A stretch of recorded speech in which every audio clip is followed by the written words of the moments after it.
So, good morning and welcome to the Millionaire Mindset Book Club. It is Unlimited Power by Tony Robbins, and it's chapter 17. And Claudia and I were having a little conversation, and this kind of plays. This chapter is about anchoring, right? Anchoring yourself to success, and how can you connect experiences to positive things, right? And so that's the key of anchoring, and how do you fix yourself so that you're not afraid to do things, or I say fix yourself, and that's not really the right way to say it. Change yourself, right? So he talks about in the beginning of this chapter, he talks about he says he's one of the people that sees when he sees the American flag, he gets goosebumps, right? He gets it's exciting for him, and I feel the same way about the national anthem, right?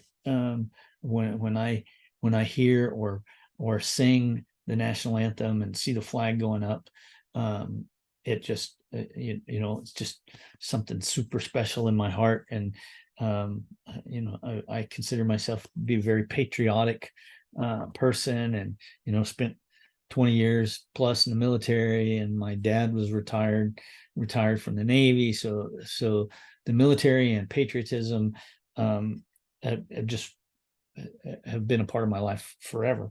And so he talks about the somebody sees the flag and they get this, there's nothing magical about this flag, right? About this piece of cloth. But at the same time, this piece of cloth has come to stand for all of the virtues and the characteristics of our nation. And so somebody who gets excited about that, they see the flag and it triggers those feelings. All of those feelings are triggered just by seeing this flag. And so he said the flag is an anchor, right? It is a sensory stimulus that is linked to a specific set of states. We've talked about the different kinds of states that your body goes into, or based on what's going on in your life, right? And so he said an anchor can be a word or a phrase or a touch or an object. It can be something that we see or feel or hear or taste or smell, and they're powerful because they instantly access these different powerful states. Think about a time, and think about something in your life,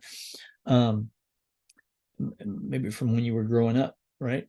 You might smell something, right? You might smell some particular food cooking, right? That just instantly takes you back to a point in time, right? At that moment, you can feel it, you can hear it, everything is triggered by that one smell, right? Or a sound, a song, right? So many times, there are so many different points in my life I can hear a song, and that will immediately take me back to a certain point in my life, right? And so that's what happens when somebody sees the flag, right? Instantly they're transformed. They experience these powerful emotions and sensations that represent the way that person feels about the nation as a whole, because all of these feelings have been linked or associated with this flag, this piece of cloth, right? And so again, our world is full of anchors. We were just talking about the songs or smells or tastes, whatever it is, right? So how do these anchors get created? Well, if you are in an intense state where the mind and body are strongly involved together, and a specific stimulus is consistently and simultaneously provided, then that the stimulus and that event get linked together in your mind, right? And this is a strong link. Think about, I'm of a certain age, and again, I go back to music. Music is one of the things, I mean, it's just one of the things that can take me all the way back, right, to high school, and probably even beyond that. But high school is when I really got into the different music, and so it's strong, it's instantaneous. I remember all the words, right, to the song. Shoot, I don't remember what I had for breakfast yesterday, right? But I can remember these songs from 50 years ago, 50 years ago plus, right? And so then anytime that stimulus is provided, right, in the future, anytime that stimulus is provided, it take you back, right? And so thinking about the flag again, we sing the national anthem. We create certain feelings in our body when we look at the flag. We say the Pledge of Allegiance. We see the flag. Pretty soon, all of those things, just looking at the flag triggers all of those different emotions, right?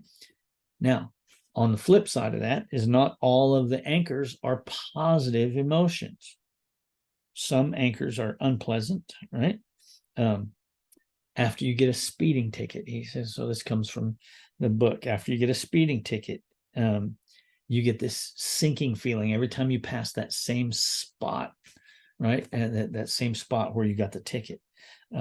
Or you hear a siren and you just immediately, your stomach does a flip, right? Because I'm being pulled over, I'm gonna get another ticket, right? Even if the siren is just something else, right? So one of the things that affects the power of the anchor is the intensity of the original state that you were in, right? Sometimes people have such an unpleasant experience, like getting in a fight with your significant other or a boss, that from then on, whenever you see that person's face, right, you immediately get angry, right? And you can have such negative anchors, and so it says if you have those, you can through the information that's in this chapter, teach yourself how to not be angry, right? So a lot of anchors that we have are pleasant, right? We have unpleasant anchors, but we have a lot of pleasant anchors as well. Again, I go back to music, right? But for the most part, our anchors are what he calls them haphazard, right? Haphazard. They just, they're just things that happen in our life, and it creates an anchor, right? And a lot of times the anchors that are the anchors that are the most powerful are the ones that are unexpected, right? Things that are unexpected. He tells a story. About Jimmy Carter, right? Jimmy Carter was president and was having talks with Leonid Brezhnev. And during the talks, let's see where it is. During the talks, he said that Brezhnev came up at one point during the talks, came up and put his hand on his shoulder, right, and whispered and spoke quietly into his ear and said, "Hey, look, if we fail at this, God will never forgive us." And Jimmy Carter said that moment was so powerful to him that even after that, when he talked about it, he reached up and he touched his shoulder, right, when he talked about it. Anchors are anything, we can create our own anchors, right? So in here, he talks about the fact, if you have a pot, he says, okay, think about your hand, your knuckle, right? And let's say this knuckle on your finger, on your pointer finger, right? You can associate this with a certain state that you were in. You think about the example he uses in the book is you have trouble making decisions, right? Or you have trouble making timely decisions and you want to be quicker about it. So he said to think about, to go back, put yourself in that state in a time where you made a good decision, right? And to put yourself back in that state, we've been talking about this through the book. Put yourself back in that state. See the time that you made this timely decision, feel it, smell it, all of those good things. And at the same time that you're putting yourself in that state, you squeeze your finger, you squeeze that knuckle on your finger, right? And he says, do this 3 or 4 times. I think he said 4 or 5 times, with different moments in your life where you have made a good decision, and each time you put yourself in that state, you squeeze your finger, right? The whole point behind this is you're associating now this decision, this quick decision, good decision making state with this pressure on your finger. So once you've connected that, you can go back and you're in a position where you need to make a decision. You can squeeze your finger, right? Squeeze that knuckle on your finger and take yourself back into that state where you are, where you've been in the past, right? And you can do that with anything. You can do that with negative experiences as well, right? Things that have always triggered a bad, have always triggered a negative anchor. You can turn into a positive anchor. I'm not going to go into all of that today. Just know that in the book, it tells you that you can do that. So in order for anchors to be effective, this is on page 322, 4 things, right? 4 things you need for anchors to be effective. When you provide the stimulus, you have to have the person in a fully associated congruent state with his whole body involved. That's why you got to take yourself back to that point in time where you can feel it, smell it, taste it, all of that stuff, right? You have to provide the stimulus at the peak of the experience, right? When you get yourself into that point where, all of those things are at their height. Now that's when you squeeze your finger, touch your arm, smack yourself, whatever trigger it is that you want to use, right? Number 3, choose a unique stimulus, right? If I wanted to do the positive decision-making thing and I squeeze that knuckle on my pointer finger, right, on my right hand, well, I don't want to use that stimulus for another state, right? When I'm thinking about something other than decision-making, right? Think about making a phone call, right? If you have problems, if we're talking about prospecting and you have trouble making a phone call, you think about a time when you made a phone call and there was a positive result. You don't want to squeeze that same finger, right? Because that's the decision making point. So you want to pick something else, right? So choose a unique stimulus. And number 4, for the anchor to work, you must replicate it exactly.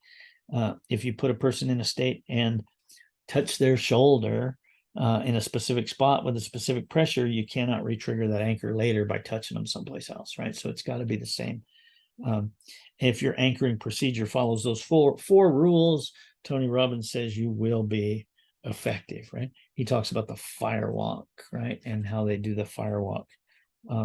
If you don't do it the same way every time, it will not work, right? So how to anchor on page 325 is the condensed version, the short version of how to anchor.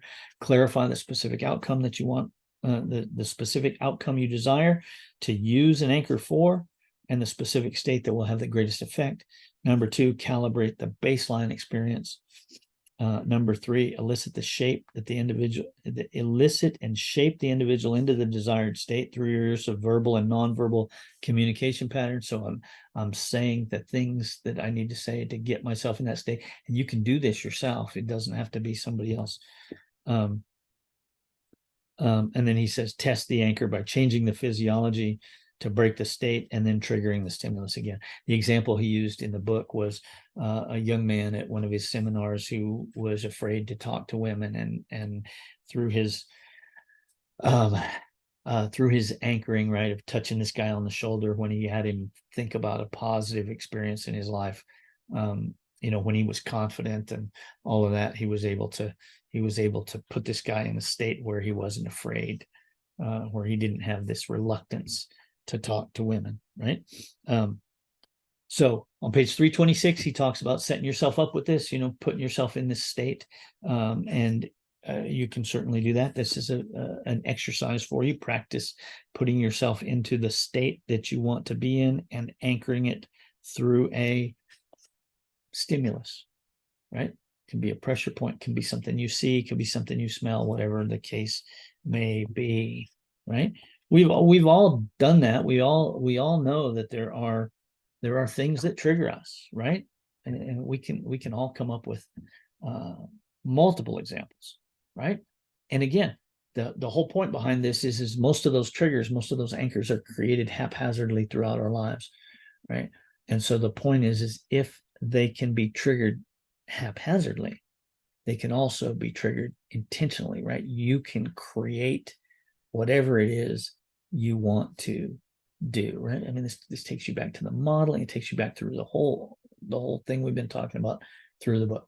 So, okay, that's it. That's all for today, right? The next 2 days, I put a link in I put a note in Facebook, but for the next 2 days, will be recorded. It'll just be recorded. I'm off to Austin on a trip, and it'll just be easier for me to just record the last Wednesday and Thursday's episodes. They'll be right here, and they'll be posted at 5:45, right? So you can get up and still watch, and then we'll be back on Monday. We'll be finishing up. Let's see, Monday, 18. So 18, 19 are Wednesday, Thursday, and then 20, 21, Monday, Tuesday, and then Wednesday, we will start the new book, No Limits by John Maxwell. I put a link on the Facebook page in the group to the Amazon site. That's in a link to my affiliate site, by the way. So if you click on that link and you buy the book through Amazon, I make a few pennies, not very much, but a few pennies because it is an affiliate link. So just for complete transparency there. So anyway, that's all I got. Hope you have a wonderful day. Get out there and make today the best day ever so far. And we'll see you here tomorrow morning, Thursday morning, Monday morning, live again. Have a wonderful day. Bye. Claudia, Jacqueline, thanks for showing up. Bye-bye.